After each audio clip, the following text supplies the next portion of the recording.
Hey everybody, it is now Tuesday afternoon and we are heading down the street. I'm gonna go check my minnow trap. It's been out for a couple days now. We had rain all day yesterday, so I didn't even bother going down here and even checking. So today we're going to go down and hopefully there'll be something in it. Last time we came down, I tried to get a temperature reading on the water, and my thermal gun, my infrared thermometer, would not give me an accurate reading at that kind of distance. So today I brought my little probe with me, and right now I've got it sitting in the water I'm bringing along just in case we do catch something. I need to have some water to bring it home in. And I used water out of my hose today, so it's outside temperature, and right now it's 55.3 degrees. That's the water temperature. I'm looking at the thermometer on the probe. And so we'll go ahead and see if we can find some easy access to the water when we get down here. I'm not climbing down over the guardrail on the side where the trap is, but maybe over here on this side I can walk over and we'll throw the temperature probe in the water for a moment and get an idea of what the fish are actually living in. And then about 15 or 20 minutes from now they're going to be in 71 or 72 degree room temperature water. So once again, these cold water fish have the ability to shift temperatures fairly rapidly without any kind of ill consequences. So give me a minute and I'll see you out by the water. Alright, now as I said, I don't think I'm going to try to get down to the water over there, but we're looking at 55.4 what's in this bucket. I think this is a long enough probe that we can just hang it down into the water over here.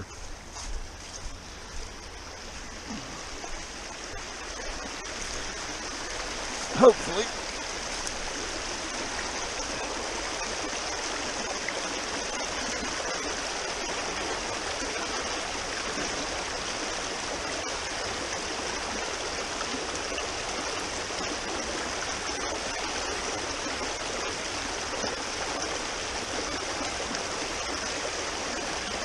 Looks like it's going to sit right there around 52 degrees.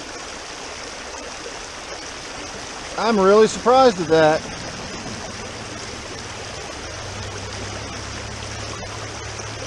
Huh. Would not have guessed that the water was that warm. I would have put it in the upper 30s. So there you go. They're only shifting temperature by about 2 degrees when they go from the stream into this bucket, and then of course they're gonna shift another 20 degrees from the time they go in the bucket to the time they go in the tank. So let's see if we've got anything today.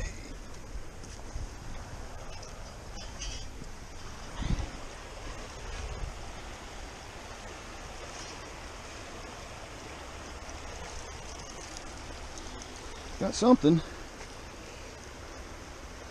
It's like a little minnow of some sort. I'm not sure what it is just yet, but he's coming with us. I was hoping all that wouldn't go in there, but it did.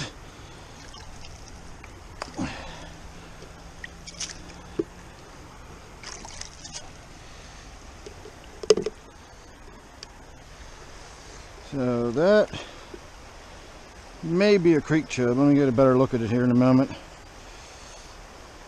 Yeah, that's just a creek chub. I am going to bring it home because it's not very big.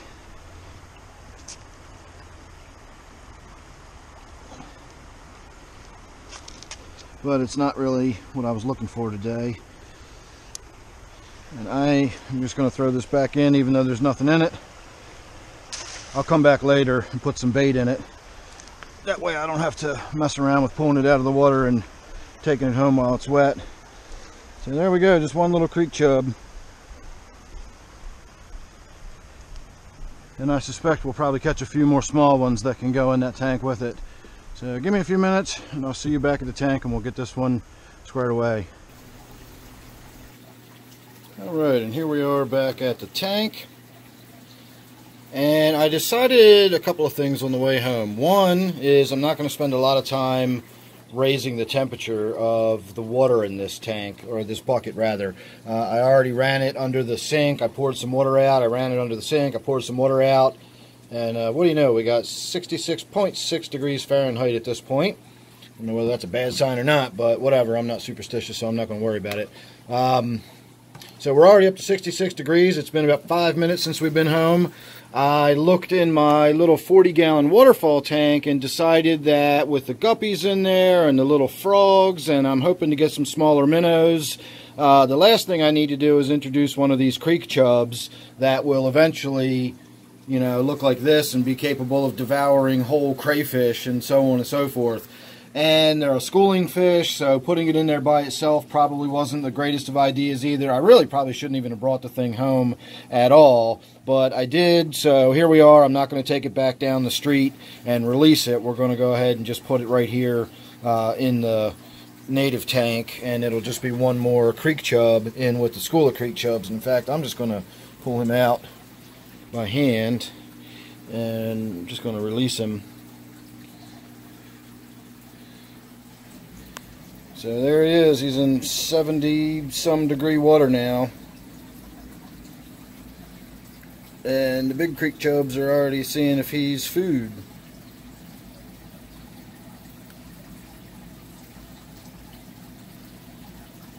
Not sure if that's temperature shock he's undergone or if he's just going through. I've got the probe in the water now. We're going to see what temperature the tank actually is. Tank should be about 70 couple degrees.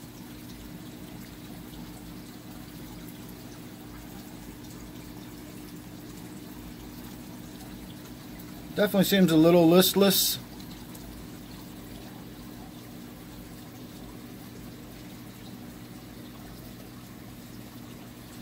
But I still don't think we're going to have any issues with him. I think it's going to be just a few minutes of him getting used to being in this new environment. Its body temperature will come up. And as long as the other fish don't devour it, and it sort of finds its way into the school there and finds its way into the pecking order, probably at the very bottom of the pecking order. Oop, it's actually stuck against a piece of wood now. The wood's actually touching the glass right there, and that's why it's sitting there. So let's give it another minute and see what it does. This might be too much a temperature increase too quickly for it. I've never done it this fast before. Oh wow, this tank's a lot warmer than I expected it to be. I thought it was going to be room temperature, but we're sitting at 80 degrees. Now, we are up at the top part of the tank near where the lights are, but there's enough water circulation going on in this tank. Oh, he just came off of the thing and swam away on his own. So we just went from 52 to 80. So basically we just did a 30-degree temperature jump in a couple of minutes.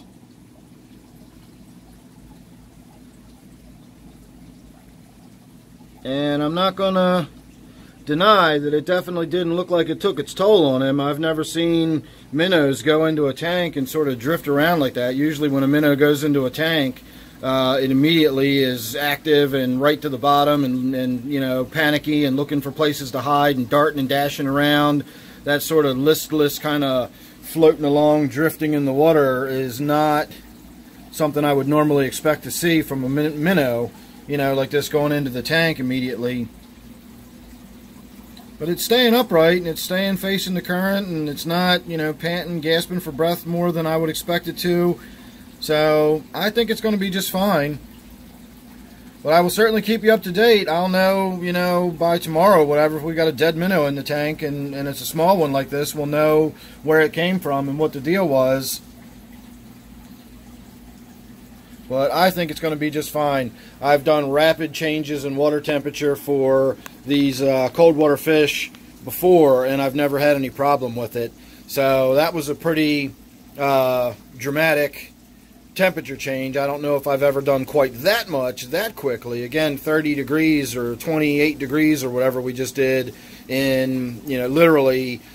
You know, it wasn't even 5 minutes. It was 5 minutes from the time I left the stream down the street. He was still in, you know, 52 or 54 degree water right up until, you know, the moment before I started shooting this video. I literally, at the top of the steps in the kitchen, I poured some of the water out, ran some kitchen water in, poured more water out, ran some more kitchen water in, and I did that 3 times to bring the temperature up to 66.6. And then within a minute of being in 66 degree water, it went into 80 degree water. So all told, we're looking at probably 3 minutes. And it jumped 30 degrees in 3 minutes. So make sure you're subscribed. You don't want to miss any of the updates. I will certainly keep you updated to the condition, whether it survives or not. I think it's going to do just fine. I think it'll bounce back, and by this afternoon, this evening, when I feed the tank, it'll be up at the top with everybody else waiting for its food. But there's no guarantee that's going to be the case. We'll have to wait and see. So make sure you're subscribed, as I said. That way you won't miss that update or anything else I've got coming up.